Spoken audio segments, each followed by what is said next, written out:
Hi, I'm Donna Jordan from Jordan Fabrics.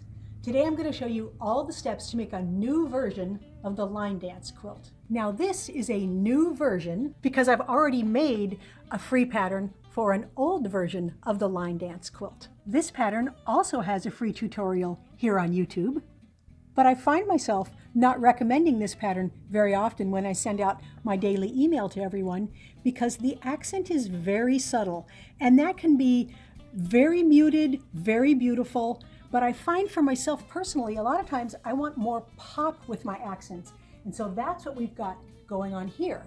Now, as I was putting the free pattern for the new version of the line dance on the website, I realized that some viewers might be looking at our original tutorial and trying to make this quilt with those instructions. And although the quilts are similar, the steps are just a little bit different. So I'm going to show you exactly how to make this one and stitch it up in a jiffy.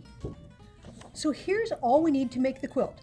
We're going to need a jelly roll. These normally have 40 pieces. I'm going to use 31 of the darker colors. 3/4 of a yard of an accent fabric. 2 3/4 yards of a background, and if you have a jelly roll already cut in your background color, you can use that because this is all going to get cut up into 2.5 inch strips, and then we're just going to need a yard for an outside border. The lighter strips here that I'm not going to use in the patchwork, I'm going to set those aside, and they can be used at the very end for binding. Now all the rest of these 31 strips, they're all going to get cut exactly the same way.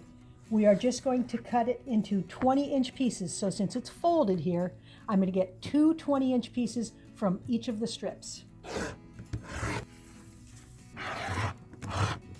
The accent fabric also gets cut into 2.5 inch strips. Now these strips are going to get subcut. We're going to need some 10.5s, some 6.5s, and a lot of 2.5 inch squares. And you'll definitely want to refer to the pattern. I'm just giving you kind of an overview, but you're going to want to read the pattern so that you cut the exact number and sizes that you need. And the background, it's all going to get cut in 2.5 inch strips also. So some of these we're going to set aside and leave whole. Then we're going to subcut the rest. So we're going to need some 20-inch pieces, some 18s, 16s, 14s, and then quite a few of the 2.5 inch squares.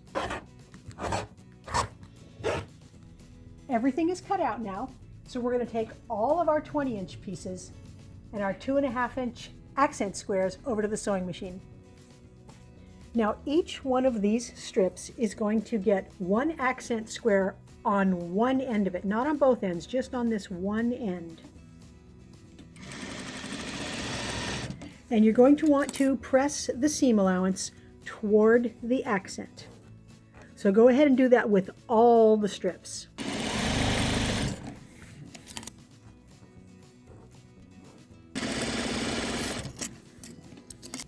So we've got all the accent squares on. And you'll notice these are in pairs, so I've got 2 that match. I'm going to take 6 of the pairs, and I'm going to take all of these 20-inch background pieces and 6 of these squares, and we're going to take them back to the sewing machine. So I've pulled off 1 of the pairs here, 2 of the 20s, and 1 of the squares. So the square is going to go between these 2 pieces. So let's stitch it on to the first one.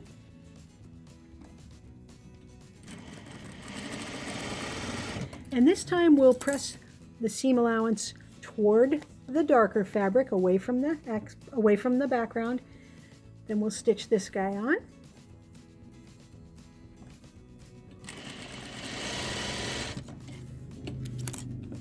And now all we have to do is sew the 20-inch pieces on each end.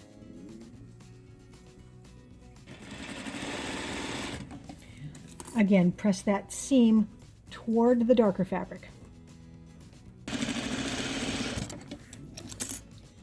Now I'm going to do the same thing with the rest of the pieces, so I'm going to end up with 6 rows like this one.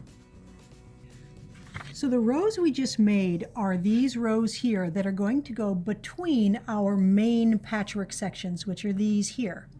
The next step is to take these strips that have an accent on one end and take all of the background squares and sew one onto the other end of all of these.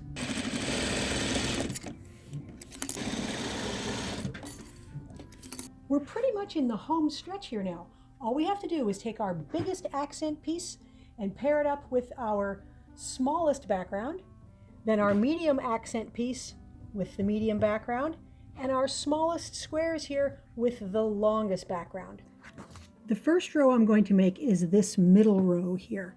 So I've got two backgrounds, accent, and a pair of strips here. So I'm going to take the accent and sew it between these two guys. So these are going to go on each side of this accent. I'm still finger pressing the seam allowance toward the darker color. Now I'll put this here.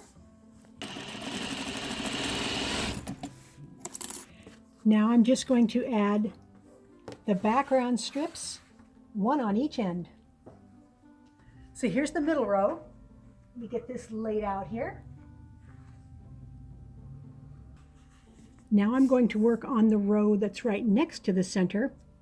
So again, I'm going to need a pair of strips and an accent that's a little bit shorter, two backgrounds that are a little bit longer, and I'm going to put them together using the exact same method we did for the center row, with the exception that I'm going to make two of these rows.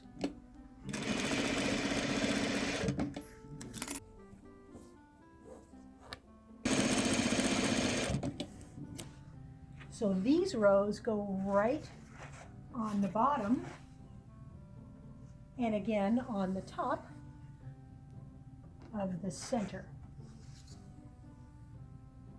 Now we're going to do the same thing with the smallest accent and the biggest background in these last two pairs.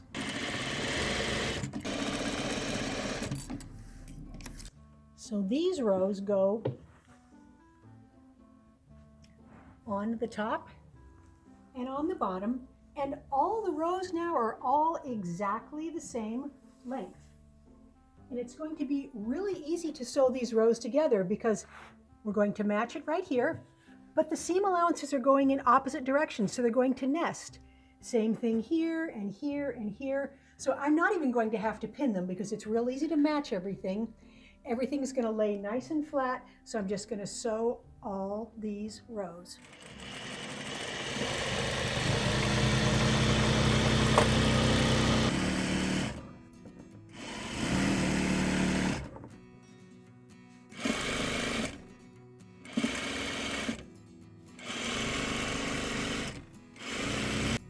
So I've got the whole section done and ironed up nice and flat. So the quilt is made with 5 of these sections, and then these rows that I made first, one of these is going to go between each of those 5.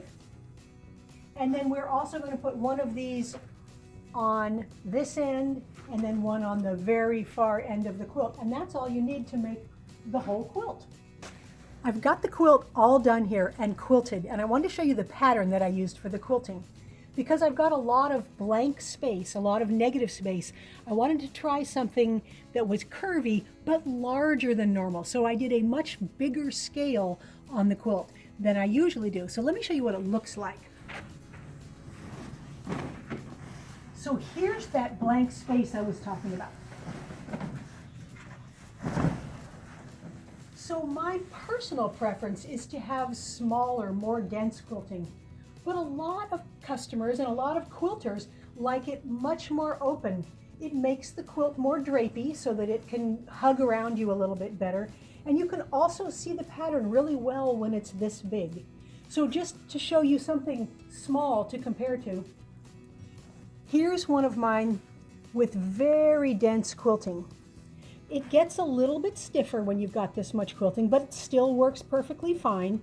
You can see it from the back there. There's just a lot of quilting, and the amount of quilting is totally a matter of personal preference. There's not a right or a wrong. It's just what you would like to see on your quilt. So here, let me show you where this section fits on the quilt. This is the 5-piece section, so it goes right here. And then we've got those other rows that go between. And all I did after that was put those extra background jelly roll strips just on the sides so that the patchwork is floating in the middle. Then I added a 3-inch border all the way around, and the extra jelly roll strips, that's what's on the binding here. So there's actually different prints here. They're similar, but different prints all the way around. So I used up all 40 strips from the jelly roll, the entire jelly roll with no leftovers, no scraps, no waste. Thanks for watching our tutorial today on how to make the Line Dance version 2. We hope you enjoyed it. Now we're going to have another giveaway. You might have seen this tutorial. This is called Windmills. It's made in really nice batiks of all shades of blue. It's a nice lap-size quilt. Now it's very easy to enter the giveaway. Just go to the link below and enter your email address and your name. And remember, we have winners from all over the world, so you might be the next lucky winner. Now, if you like our tutorials and you want to support us, the best thing you can do is subscribe to our YouTube channel. That would really help us out. Happy quilting!